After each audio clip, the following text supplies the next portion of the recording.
नरेंद्र मोदी तेरा वही हाल होगा जैसे कुत्ते की मौत होती है के बयान पर हंगामा।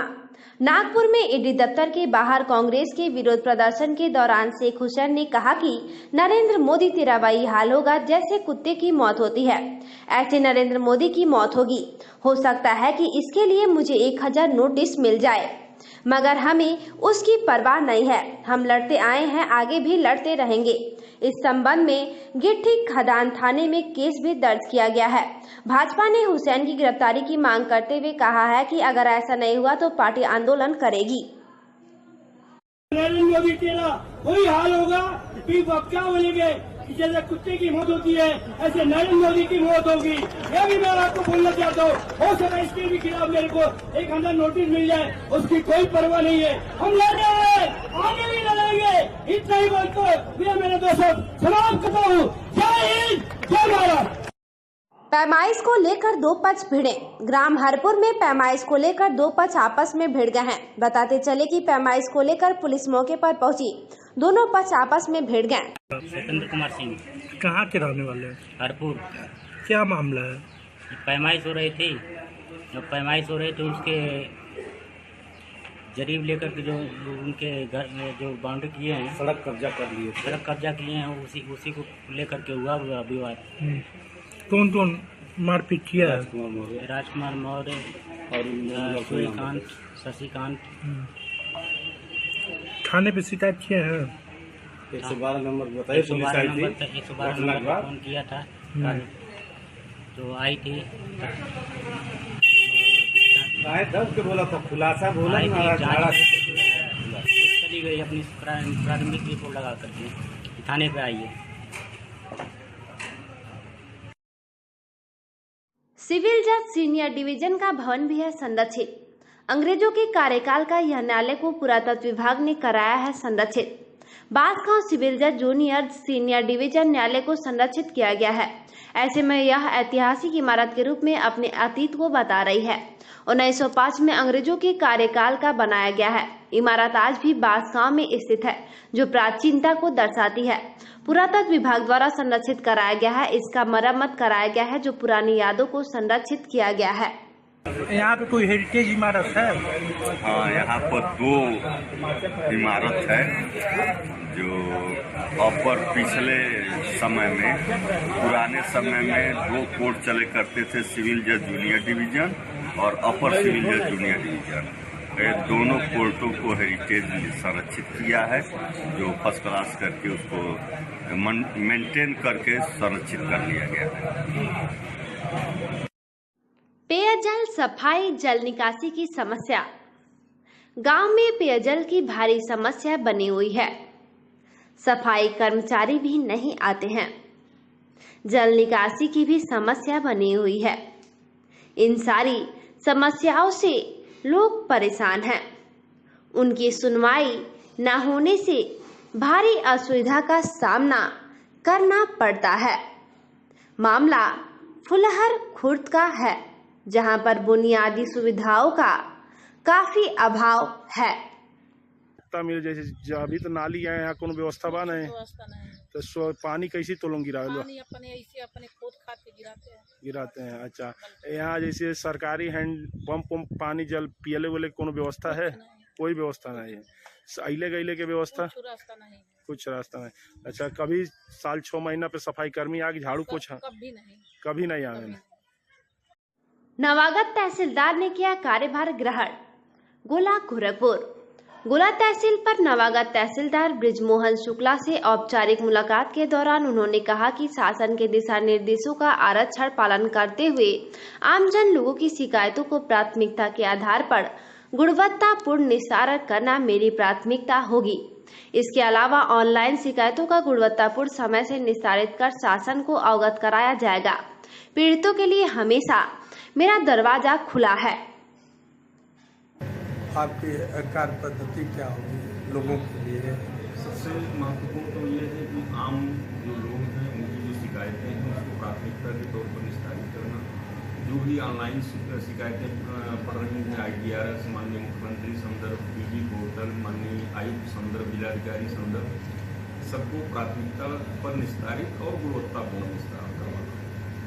ये हमारी पहली प्राथमिकता है। पीड़ितों के लिए जी, पीड़ितों के लिए उनको जो न्यायपूर्ण है, जो विधिसंगत है, उस पर तत्काल कार्रवाई करके हुए उनको न्याय दिलवाना, ये पहली मांग है।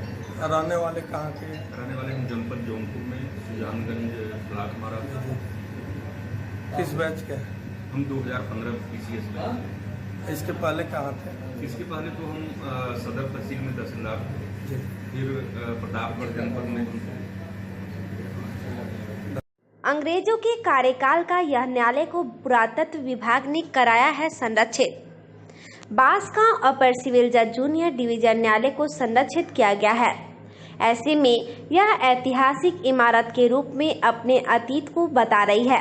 1908 में अंग्रेजों के कार्यकाल का बनाया इमारत आज भी बांसगांव में स्थित है, जो इसकी प्राचीनता को दर्शाती है। पुरातत्व विभाग द्वारा संरक्षित कराया गया है। संरक्षित इमारत कौन कौन सा है? देखिए, सिविल कोड में संरक्षित इमारत दो है। एक जो है ACGM कोड जिसमें चलता है, और एक पूर्व में अपर सिविल जज जूनियर डिवीजन का कोड चलता था। दो कोड, यही दोनों बिल्डिंग संरक्षित इमारत है, जिसका जीर्णोद्धार जो है शासन प्रशासन द्वारा किया गया है, और इस समय वो अपनी अवस्था में अंग्रेजों के समय में यहाँ पे 1905 का ये बना हुआ बिल्डिंग है। अंग्रेजों के समय में आपको लगते। कृषि क्षेत्र में ऊर्जा संरक्षण पर 1 दिवसीय कार्यशाला का आयोजन। आचार्य नरेंद्र देव कृषि एवं प्रौद्योगिक विश्वविद्यालय कुमारगंज अयोध्या द्वारा संचालित कृषि विज्ञान केंद्र बेलीपाल गोरखपुर एवं उत्तर प्रदेश नवीन एवं नवीनीकरण ऊर्जा विकास अभिकरण के संयुक्त तत्वाधान में कृषि क्षेत्र में ऊर्जा संरक्षण पर किसानों और अन्य संबंधित हितधारकों के लिए 1 दिवसीय कार्यशाला का आयोजन किया गया। कार्यशाला का शुभारंभ मुख्य अतिथि श्री नवल किशोर सिंह, ग्राम प्रधान परवल माफी द्वारा किया गया। वैज्ञानिक डॉक्टर SP सिंह द्वारा जानकारी भी दिया गया।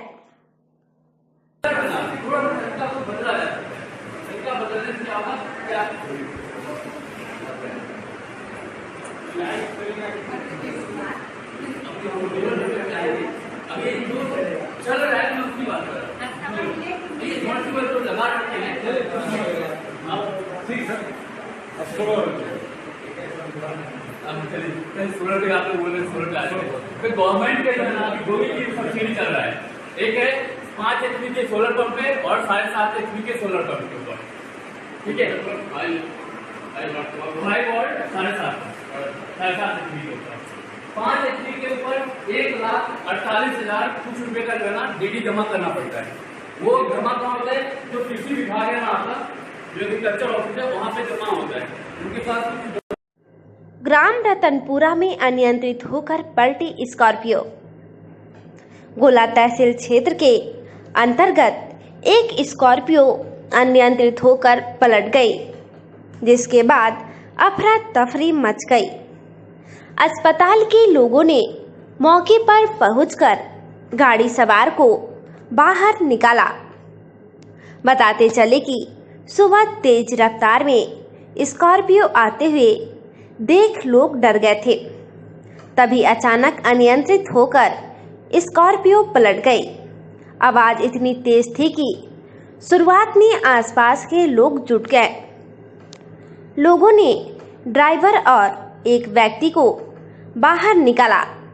उनको सामुदायिक स्वास्थ्य केंद्र गोला पहुंचाया गया, जहां डॉक्टरों ने इलाज करके वापस भेज दिया। 30 जून तक रहेंगे अधिवक्ता न्यायिक कार्य से विरत। सिविल बार एसोसिएशन बांसगांव के अधिवक्ता 30 जून तक न्यायिक कार्य से विरत रहेंगे। ऐसे में वादकारियों को भारी दिक्कत का सामना करना पड़ेगा।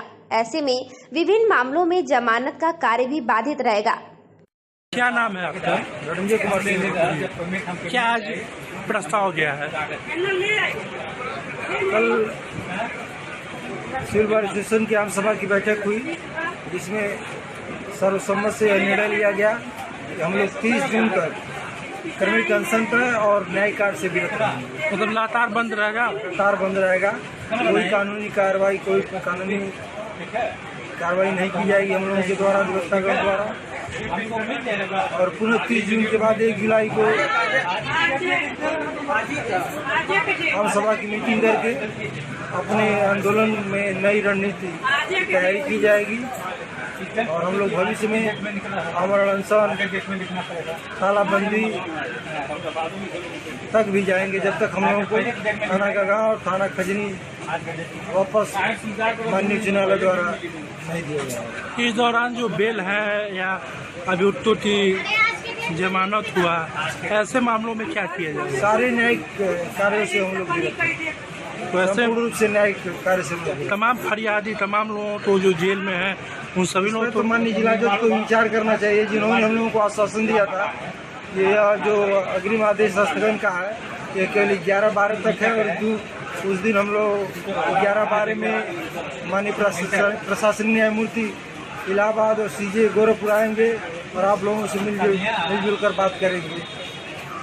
तो माननीय जिला जज द्वारा कही गई बात पूर्णतया झूठ निकली गई और न उनके द्वारा आज तक हम लोगों से हमारे पार के कार्यकारिणी के किसी सदस्य से कोई संपर्क किया गया।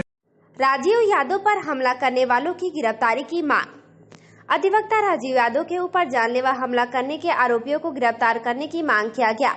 मंत्री नजीर सिंह ने बताया कि अधिवक्ता के ऊपर हमला निंदनीय है।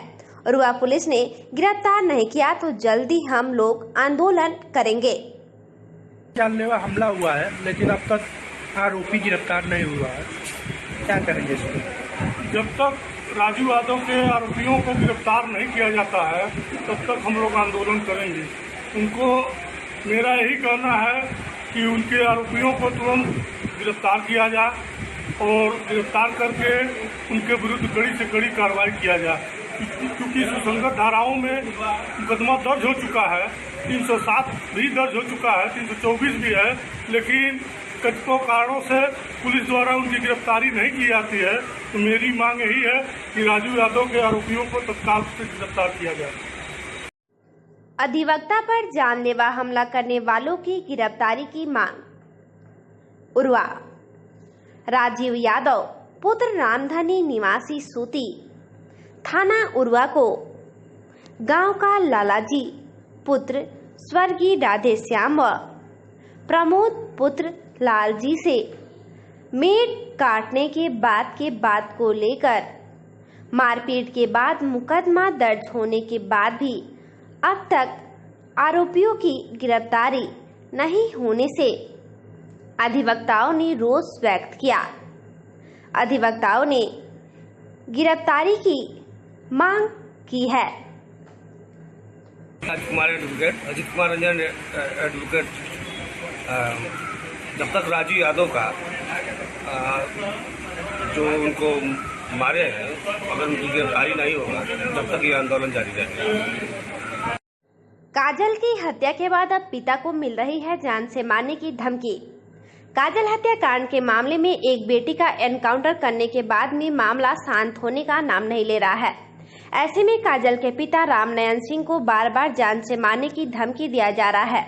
मुकदमे की पैरवी को रोकने की बात कही जा रही है, जिसकी शिकायत उन्होंने वरिष्ठ पुलिस अधीक्षक से किया, परंतु अब तक कोई कार्रवाई न होने से परिजनों में डर बना हुआ है।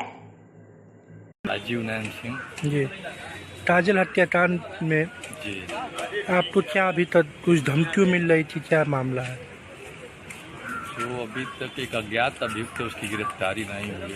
प्रशासन अधिकारियों को निर्देश देने के बाद भी गिरफ्तारी नहीं हो रही, न उसका नाम लाया जा रहा है। क्या नाम है?